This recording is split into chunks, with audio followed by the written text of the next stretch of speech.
to a real fight wasn't right. Where can she dream here? Took a hold of her life, left at night, stepping out of her fear. Bring me home, out alone. Here we go. Hello, every morning. Oh, hello, every morning. Thank God I'm editing this. Yeah. Thank God I'm editing this. So good morning, everyone. It's Zak Clayton here, Community Pay It Forward, Community Dare to Care, and the pACT channels. I'm here with a really good friend. We have a couple friends in common that many of you will know. One of them being Mr. Z, and the other one being the wonderful Lynn, who, as you all know, has now joined us to where every third Wednesday, it's Lynn's Day. So Lynn will be giving out free readings every third Wednesday. But I'm being joined by Aviva Chansky Guttman. How are you doing? I'm doing well, thank you. Preparing for the holiday season. Yeah, How about you? It is crazy that just to think that, Thanksgiving is here, and as soon as Thanksgiving's here, then it's Christmas. But to me, the thing that freaks me out probably the most, that means that New Year's is like right here. That means that it's another year that's gone. And you're like, wow, what happened to it? It's amazing. And it seems to me like the years go a little bit quicker when things for you are better. The year doesn't drag on when personal life is dragging. It seems like everything is going a lot better. And that's something that you try to help people do, is help with their relationships. And it's not just, a lot of times people hear relationships and they hear lover or people. No, you try to help them with all relationships. That's right. So, but you use a system that is a little bit different. Imago? It's Imago? called Imago relationship therapy. I'm certified in Imago relationship therapy, but it has lots of derivatives that have to do with being able to have a safe and connecting conversation of any type with any type of person or relationship. We're in relationships with everybody we encounter. We're even in relationships with people we think about and don't see. It's how we're connected in some way.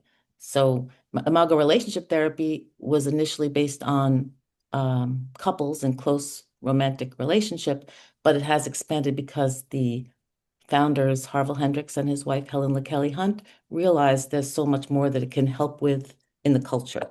So that's just a small description of it, but also the word imago, just to let everybody know, means image in Latin.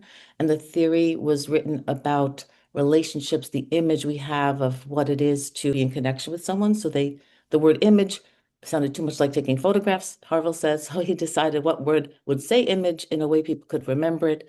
And that was really a clinically sounding word. So Imago is why that's in the title, Imago relationship therapy. And this is, I'm not going to bring up what I asked you earlier about the video, but one of the things that one of the other things you brought up in that video is a lot of times one of the things that you have to help people talk about is how in a altercation with someone, one person is part of a conflict and the other person is looking for the solution all the time. Well, that depends what type of a conflict it is. Usually it's about a lack of connection or misunderstanding, or there's not a point of meeting where the people in relationship understand each other when they're having some type of a conflict. So in the exercise that we employ in Imago relationship therapy, it is called a safe conversation Imago dialogue. So you're helping people learn the skills of relating in a way that's not about disconnecting, but about connecting and feeling fully understood. So not sure exactly what part you're referring to. I think you're referring to a video on my website that is a little bit back in time. So I don't remember everything I said on it or what I Yeah. referred to, but I can just say that often it's the misunderstanding part that we're trying to help with people in any type of relationship. That's where the issue is the misunderstanding and this disconnect. The reason I brought that up, and I understand that that was a little while back. It was in the same video that I was talking to you about earlier. But the reason I was bringing that up is that I've been in conflicts before in past relationships where that's exactly what it was. If it came to something, one person was yelling and the other person was like, God, how do I get out of this? What do I have to do to put it bluntly, to shut them up and move on to the next thing? And so that really caught my attention. I was like, wow, wait a minute here. I never realized we were doing that. I think you might be referring to the fact that when we are in active, heated discussion with anyone, what happens in human nature is that we're not necessarily being present to understand and fully hear the other person. We're just waiting for the sound to end of what they're saying so that we can have our response. And oftentimes we're thinking about how to defend ourselves in that type of an interaction. And that only leads to more disconnection because there's this defense attack feeling between people. But the type of work I do helps people understand that the key to connection is first being very present for your partner, understanding fully, being aware of what they're saying and making sure you understand them. But it takes a skill set of being an active listener, plus it takes a skill set of understanding we might have reactions, but we need to put them to the side so that we can be fully present for the person in the moment. And that's a very hard skill to learn when you haven't used it before or you haven't encountered it yourself before. But many people, I give an example that's very culturally referenced these days is when you order something from Starbucks, the barista will say to you, so what you want is, and they'll mirror back to you what your order is. So they'll say like the latte with extra foam, shot of caramel, did I get that correct? And that's called mirroring. And that is what is a small sample in a socially referenced context that most people understand is that that's what mirroring is. So if you're in an argument with anyone or discussion, just make sure you got, like, let me make sure I understand you. Sometimes this will happen in doctor's offices if you're fortunate to have a practitioner that will ask you that. Let me see if I understand what you're saying. You have a headache, you felt stomach pain for 2 days. So they'll repeat back to you what you've offered them. And that's the key to having a safe, dynamic conversation that helps the person speaking be understood and the person responding be fully present. So the exercises you do have exercises in Imago relationship therapy to teach people how to interact in this more effective, calm way, have to do with certain sets of standards that are not allowed. There's not allowed to be escalations where you just argue for nobody hearing each other. You have to help them understand. The arguing is not effective. What's effective is learning how not to have those escalations and to contain your own reactive style and a lot of other skill sets that eventually you'll be very happy that you developed because you'll understand that that makes you be more present for the other person, for yourself, and understand how you can't always listen to that side voice that's saying, yeah, but that pisses me off. You have to help that other part understand that it has to wait a few minutes and then you have to help contain its intensity so that the conversations are more calm and connecting. That's the best way to describe it. Yeah, and I also, one of the things that I had to learn, and I had to learn it really quickly, is that, every argument with every mate is different. And, you can't treat every argument the same. Um, you can't treat it like it's just a one size fits all thing. You can't come bull rushing at somebody with just words without thought behind it.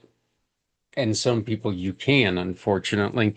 One of the best people in the world, as a matter of fact, he ought to have a crown for it, for mirroring, is our buddy Mr. Z. He is so good at doing that.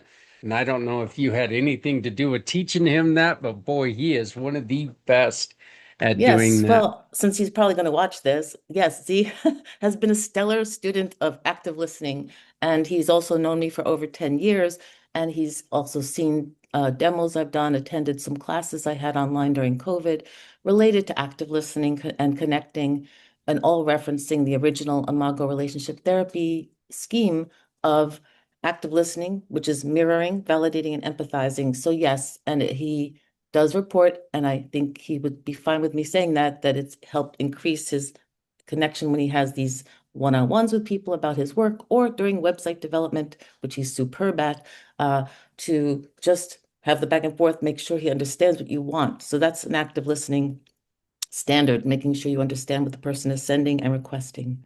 But one thing I would encourage is to understand globally, overall, that the experience of having a fight or getting mad and having something to respond with an attack or a barb is completely the opposite of what is an effective connecting communication. It may be what we've been taught and what we've been encouraged to be like, but it doesn't help us feel connected or understand each other better or grow from things in a relationship. And it's really not just about romantic relationships. It's about every kind of relationship that we have, even from saying hello to the store clerk to saying hello to the postman. It's all about connecting in some way. So it all yields over past that encounter, just one-on-one, as they say, these things reverberate onward. So if you have a better connection with someone you just see in the store, that person is having a slightly elevated feeling about life and themselves, usually because you've had a good encounter and you are too. They go to the next person they encounter and probably have a better situation with that person. And it goes on and on and on. So that's what it's about. It's very foundational, but it also is very the ripple effect. That's one thing. It's a philosophy too, the ripple effect of these connecting conversations and feeling fully heard and understood makes people go on and have more experiences like that in their families, in their lives, in their businesses. So that's also the benefit. That is one of the things that I talk about all the time, how I will do something if I see a mom who's just at her wit's end. And, I'll be sitting there. And if I'm at the grocery store alone, for a fact there's going to be candy and probably some kind of a donut up on the thing. And I'll turn around and I'll grab myself one of my Diet Pepsis and I'll just look at her and I'll go, I have to watch my girlish figure somehow. And she'll look at me and just for a second she'll have that, huh? And she'll forget about the kid being a brat and kind of get a chuckle out of it. So I love being able to do stuff like that. But you focus on what's called energy, okay? Energy psychology. And can you tell us a little bit about why you got started in energy psychology? And more important, what is energy psychology? Well, energy psychology is any of a number of modalities that all relate to the connection and interaction and interplay of mind, body, spirit. And many people have certain belief systems about what that is about or what the definition, let's say, of spirit. There are other names for it. There's essence, there's universe. But what it all relates to is that we are not only humans in a 3D world with our tissue, skin, and cells, but we have a life that is also an emotional life. We may have very much a spiritual life. And even if we aren't believing in some type of a let's use a quote, higher power of some sort. We believe in something that's beyond our physical experience, usually. We have ethics and values. We have bodies that we feel pain in, and we have belief systems that our mind attaches to very often. And sometimes they're flexible, sometimes they're inflexible, but all of those things affect our health, our well-being, our interactions with others. So the whole umbrella of energy psychology, which people can look that up very easily. I belong to an organization called ACEP, and ACEP is ACEP, Association for Comprehensive Energy Psychology, ACEP. And under that umbrella organization, they'll find a whole explanation of all the different modalities people use for healing and health and wholeness. So the modalities that I have, Imago relationship therapy isn't strictly considered under that umbrella, but a lot of the emphasis is about the space between people, the energetic space of connection that they're creating by having healthier relationships. So there is a space of energy between people in relationship that is considered energetic. So that's why I also refer to that as an energy modality that does help with the health and well-being of our relationships, which are very important to all of us because we all have them. And then I also am a certified EFT tapping practitioner, and EFT stands for Emotional Freedom Techniques. And that is a method which, if we have to describe it quickly, we say it's emotional acupuncture. It's an acupressure system where we touch with our own fingertips points along our body that are called meridian points. And the theory behind that is that when we have an obstacle, a traumatic memory, a negative belief, an issue that keeps activating us, very often that's about a frozen experience that's triggering us and our frozen reactions. EFT, through the use of the tapping and through some sequences of how we address the emotional reactive state that we're in, can decrease that stuck point. So we're unfreezing frozen, blocked energy. So that's also an energy modality and is based on Eastern medicine, many thousands of years old with acupuncture and other related theories that we have blocked energy that needs to be free flowing, our life energy. We're trying to unblock it. So that's a simplified explanation of EFT. And then Logosynthesis is another method that I am actively working with. Logosynthesis is another energy modality based on the use of words to try to unfreeze frozen emotional energy or triggers or limiting beliefs. That one is not used through touching, which some people are averse to a somatic experience like touching themselves or feeling that it bothers them, or neurologically it's very uncomfortable for them. So logosynthesis was developed by a Swiss psychoanalyst called Dr. Willem Lammers, and he created this system where basically you're making an appeal to the energetic field to remove energy that does not belong to you, to take back the energy you've given away, and also to remove energy from your reactions that you have to standard things that cause you reactivity. So a lot of them are very intertwined. It's hard to explain exactly how until I show each modality to people. But this last month, in fact, tonight, I'm actually teaching my active listening class at an adult education center, which shows the whole mirroring, validating, and empathizing aspects of the Imago dialogue that became a safe conversation dialogue. And then last week I taught them EFT, and next week I'll teach them logosynthesis in a basic way to show them all. Students are coming to each of the three classes with the idea that they wanted to learn more about these three methods and showing the thread of how they're all energy related. So that is what I call myself also as an energy psychology practitioner, because I am very much trying to intertwine all those methods. And please tell me if you're not comfortable doing this, but let's try to give a little bit of an example here. I've been very open about with the energies that I've carried, or with the injuries that I've carried since my motorcycle accident, and them missing stuff, and then just me being an addictive personality person, I have become very dependent on pain pills. Um, uh, what would be in, obviously we can't do the tapping here, but what would be the first thing that if I came to you and I said, Aviva, I need help to conquer this, what would be the first steps that we would do? Well, a lot of the initial work with anybody is exploration. So there would be a lot of discussion and exploration with you about anything related to the accident itself as a moment, as a triggering event, and then anything associated around that in terms of when you are aware of that memory, what do you feel in this moment related to it? So more often than not, people assume that the past is where we're going when we're talking about something, but what we're really doing at any time, the past is not here anymore. The past has an impression it's made in our systems, so that your reaction and mine for anything that's from the past is our present reaction to how we've integrated it. So first, I would explore a lot about your integration of the experience of the accident, how long ago it was, what you feel now in your body, what your response to your discomfort is when you have the discomforts. You know, sometimes you'll have an ache, let's say in your shoulder, and you'll immediately have other thoughts related to it. It will be about, what is this pain about? Oh, I remember I did this. This is where I fell. That type of thing. And the mind will just spin a lot about a trigger, a memory. So we do a lot of exploring on that.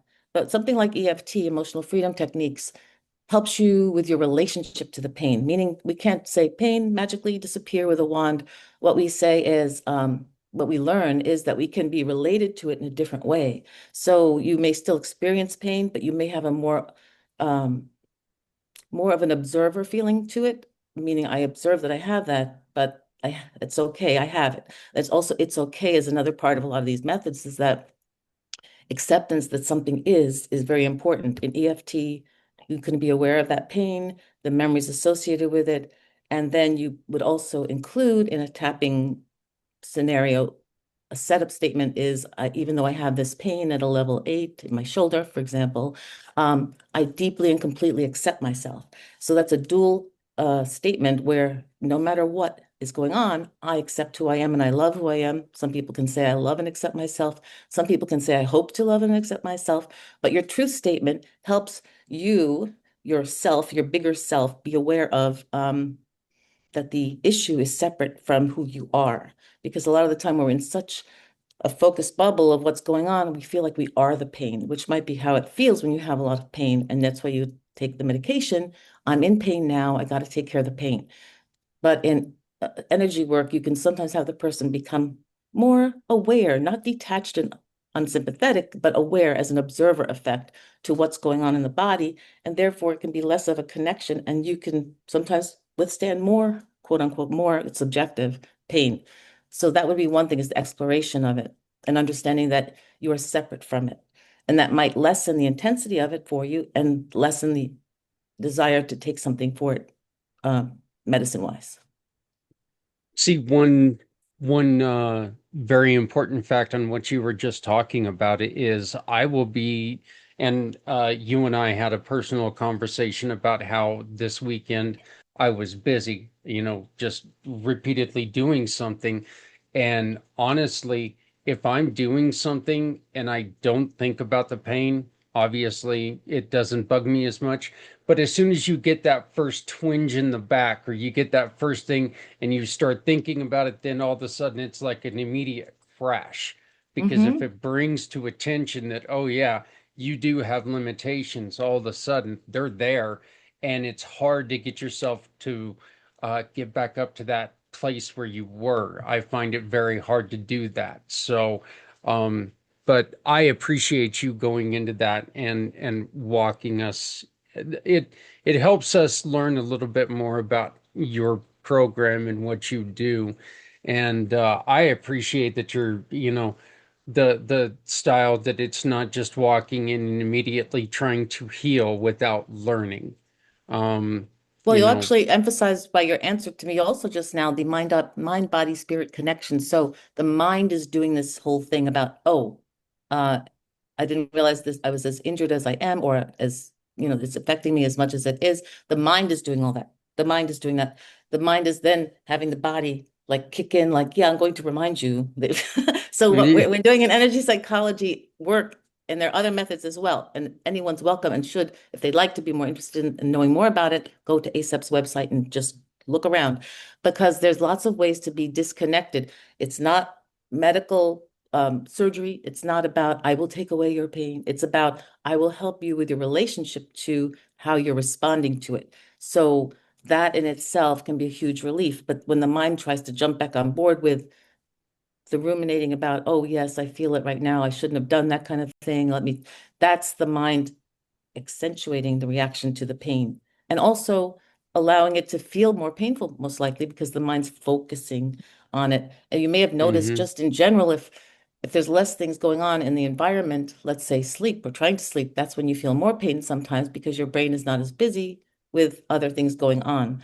So the mind's saying, let me have something to do in a way. But that's often when people feel more pain is in the night, uh, because their mind doesn't have enough, their mind's saying, let me find something. It goes there. That's not the only reason that happens, but it's just very interesting. You can change your reaction or your relationship to the pain by how the mind processes the memory of it, the reaction to it, and other similar things. Yeah. Well, I know that at night my mind always goes to all the things I didn't get done in the day, Hmm. and so I guess I don't ever let my mind really get into the pain part because I'm always thinking about all the things I should have got done in that day. But It's a great time to um write a list. It's yeah, a great yeah. time to write lists. Hmm. Yep, absolutely. So, um, what what are some of the other methods that you would use in different relationships? How are do you use all of your the tapping, the everything else? Do you use all of that in all relationships, or is it more effective in some? Is it really just the person who Well, you're treating? when I mostly I'll focus on how I teach people about it because that's the best way to apply it. So, for instance, teaching people about active listening, this is a skill that helps you in every single situation. And Yeah. many people present with a concern or question in life general. I don't understand why I can't get along with that person, or I don't understand why that person never comes through what they say they're going to do. So it'd be like something that's bothersome, that's repetitive for a person, and active listening is just at least the first thing the person can learn how to do to really see if they may not be understanding what's going on with the person they're in relationship with. And also that the person's behavior that they find troubling or difficult might be because they don't feel fully heard and understood. Not necessarily just by yourself, but by other people they've encountered throughout their entire life. So when they finally feel that resonance that you hear them and understand them or trying to, this can make a huge difference in what they are going to respond with and how they're going to interact differently with you going forward. That can be in anything. What comes to mind is something like just someone you're trying to engage for a service you need that you know you're a contractor for a house or something or some repairs. You want them to hear you that you need something, but you want to know what they need in order to be able to provide the service in the way you need. And you have interactions back and forth. So that's a skill that everybody enjoys learning about. If they've already been doing it, they realize it has a name. If they haven't been doing it, they realize it's something they can try. And they also realize it doesn't just benefit the person speaking, it benefits them as well. So that's one that goes across all different experiences and people and relationships. I I've always loved the saying, God gave you two ears and one mouth for a reason. You need to, if you want to get to know somebody, you need to listen to them. You don't need to tell them who they are. They'll we can't assume who they are. So, active listening, like I said, it is. I think it's something that's very important, and it's one of the things that we really try to push forward, especially when we're talking on February 22nd, our Veterans 22-hour podcast. We talk to people that the best way to talk to somebody who's contemplating making a drastic decision is to sit down and listen to them. Don't tell them what they need. Listen to what they're telling you they need, and then helping them from there.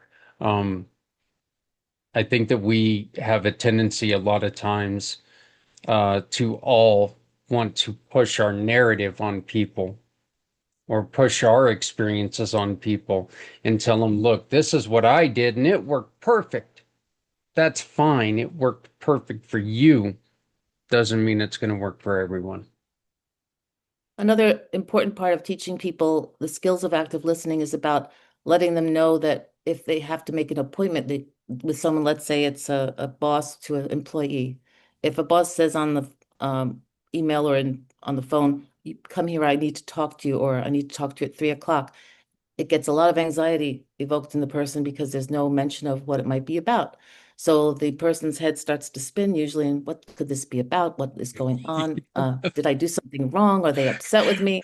And the most important part of any communication request of someone when you can't talk in the moment is to just let them know, "I'd like to speak if you could at 3 o'clock. I have a question about X, Y, or Z." You let them know what it's about so that their natural inclination to use their imagination to fill in the gap of no information will be soothed.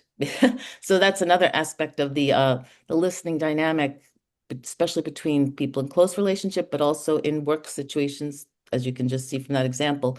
There's a lot about knowing what, helping someone know what you'd like to converse about and having the person feel settled when they start with you. There's a lot of little clues that help things go a very positive way. Yeah, those dreaded we need to talk text Yeah. messages. It's like, oh no, no, we don't. No. That's the last thing we need to do. Um, I want to thank you for joining us, and I've got one more question for you, but I really want to make sure that you feel free to schedule with us again and come on anytime that you have something else going on.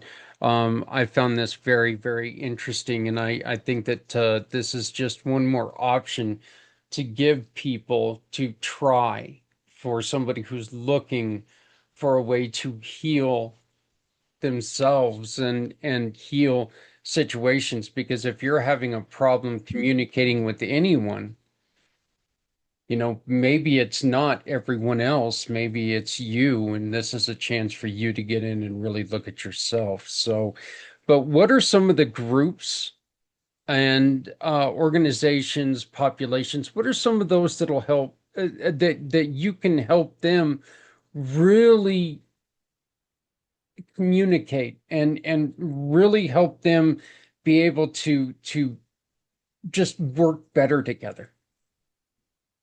Well, the type of work I do when I educate people in the community, the types of groups that are good for receiving this type of workshop that I can offer. And again, I can offer workshops in different directions of what I cover. Things like lunch and learn experiences for businesses, like a health related segment that they sometimes have to have about stress management, well-being. I've done some lunch and learns online with people where their lunch hour is spent where they need the credits from their organization, but they also need the information for health and wellness about the tapping. So that's been something that's possible. I've done it for business groups like Chamber of Commerce's and Rotary Clubs, just short 45 minutes to an hour informational sessions, and I often get a demo person up there with another person to show active listening a bit, and I streamline the presentation to the time allowed for it. But it works in businesses, schools, community groups, churches and synagogues, caregiver systems like nursing homes and assisted livings to talk to caregivers either themselves about caregiver stress as a group or generational communication issues between parent and adult child, or adult siblings having difficulty taking care of or planning for a parent. So those are areas that the active listening and connection skills can be helpful. And also a place that wants to learn more about alternative and complementary methods of stress reduction that don't have to do with medication. They have to do with how we interact in the world, how we take care of ourselves. All of this is about self-regulation of the nervous system, because so much of what goes awry in conversations and relationships is about being escalated. So when you referred in the beginning to feeling upset and angry and quickly wanting to respond, that's a sign of the nervous system just being in the fight, flight, or freeze mode. And that mode for all of us is where we don't have any ability to hear other people, to understand our own reactions and calm ourselves down, and then to feel more of a problem-solving, solution-based thinking come forward. It won't come forward because we're in that life preservation mode. Fight, flight, freeze was always about being chased in caveman days originally by lions, tigers, and bears. And now that's not the case, although there are people that feel like that to us. It's more that we have to understand we have a nervous system that was very ancient, that's still in there. The amygdala is part of the brain that reacts to things as though they're an urgent life or death emergency. And often that's how we're reacting to the present day stressors of people, the news, anything that's going on. So I can help people with understanding their reactions. So situations or places that want skill sets, that's one avenue for how I can help people learn. And how do people get a hold of you? My website, I guess you're going to hyperlink, I think, Yeah, when you add it'll it. be down here.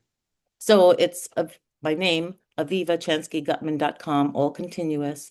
It's spelled as it is on the screen, with 2 T's and 2 N's in Guttman, Aviva Chansky Guttman, all the way through.com. And my web designer is Mr. Z of the World Wide Webs, and I highly recommend him. He's been helping me for over 10 years, and he's a wonderful person as well as web designer. So I also have a LinkedIn page, but that's not too active really, as much as I'd say my Facebook business page is going to become more active lately. And I'll also be giving an article once every few weeks in a newly developed Instagram page called the Perch of Larchmont. And I live in Larchmont, Westchester, New York. And I do help people all over the country. It's not based on that for workshops that can be online, but in person, I live in Westchester, New York, and this is an advice column that's called Ask Aviva. So the first article that's out there, which they'll probably be able to see if they go to that Instagram page, will reference, and that'll also be cross-referenced in my stuff, my LinkedIn and my Facebook page, and on my website. That will be about the holiday stress of anticipating being with difficult people in the holidays, which nobody can relate to, right?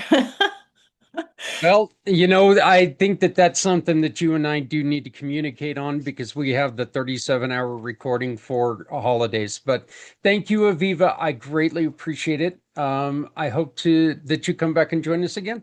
Thank you, Zach, for all your active listening. Great skills. And it was nice to work with you today. Thank you so much. Yep. Goodbye. Goodbye.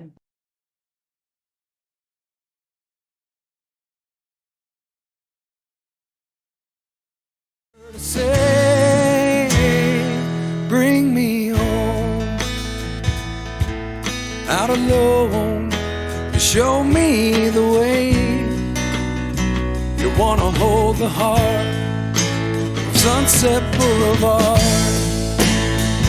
Bring me here, 'cause it's not quite clear to be a part of Sunset Boulevard.